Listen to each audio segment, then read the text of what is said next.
নমস্কার বন্ধুরা, তোমরা সবাই কেমন আছো? আশা করি ভালো আছো। তো দেখো, আমার একটা সদস্য আমার নতুন বাড়িতে এসেছে, কিন্তু অনেক ছোট বয়সে নিয়ে এসেছিলাম, তোমাদেরকে বলা হয়নি, দেখানো হয়নি, কেননা খুব ছোট, তখন 20 দিনের বাচ্চা নিয়ে এসেছিলাম।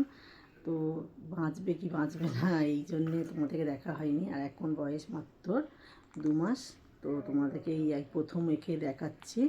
তো দেখো বন্ধুরা, আমার একটা পাখি ছিল আগে, তো প্রায় 8 বছর হয়ে মারা গেছে। তারপর আমি ডগি পুষেছি, একটা ডগি বাড়িতে আছে, তোমরা আমার ব্লগে দেখেছো যে আমার ডগি আছে, তো দেখেছো। তো ফের আমি একটা পাখি নিয়েছি, কিন্তু আমি পশু ছাড়া থাকতেই পারি না। আমার ছোটোবেলার থেকে কিছু না কিছু আমার দরকার একটা। তো আজকের আমি নিয়ে এসেছি একটা ছোট্ট আমার পুষোনা। দেখেছো পুকুরসভাটাকে? দেখেছো দেখেছো দেখেছো দেখেছো বন্ধুরা? এই আজকে ফার্স্ট টাইম তোমাদেরকে দেখাচ্ছি আমার পুকুর সোনাটাকে। খুব ছোটোবেলা নিয়ে এসেছি, এখন অনেক বড় হয়ে গেছে, তো বড় হয়ে গেছে।